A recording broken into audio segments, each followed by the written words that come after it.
Here's how it happens. One day, you're just an awkward second grader, and then your mom takes you and your brother out to a friend's house in the country.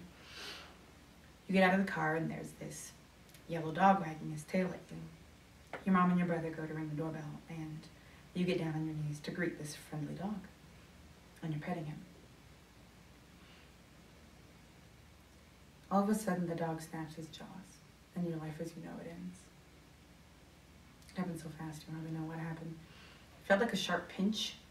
It spread fast across my face. And there's blood. There's lots of blood.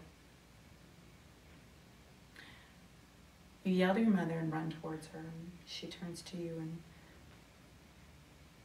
when she sees you, she gasps in horror, covers your brother's eyes, and screams, "Don't look." That's how these things happen, I guess. Anyway, that's how it happened to me. The dog never barked, never growled. He followed after me, still friendly and playful. Blood pouring from the holes in my face, and he was looking up at me, wagging his tail. My mom grabbed my jacket from the car. It was green. She told me to press it tight against my face. When we got to the hospital, my mom called my dad.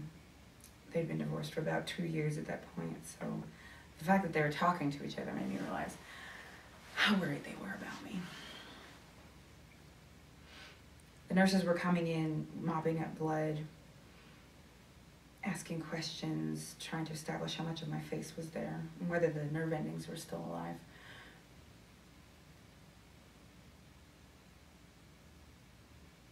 The nurses were friendly. They wanted me to trust them. I did. I believed them when they told me that the doctors would be able to fix me. My father didn't.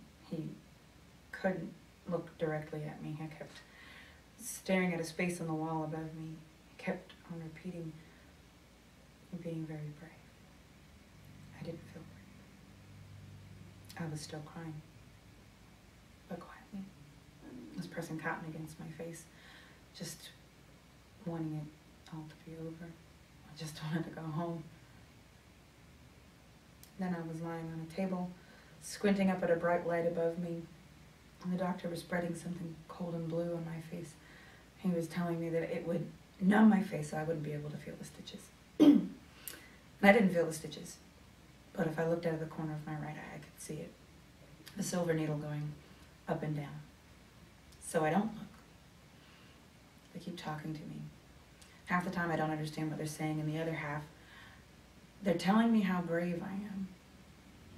But that's only because they can't tell how afraid I feel.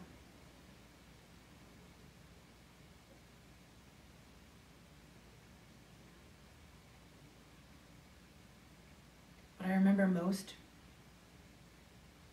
is that bright light and the strangely disembodied voices of my parents and the doctors trying to keep the patient calm.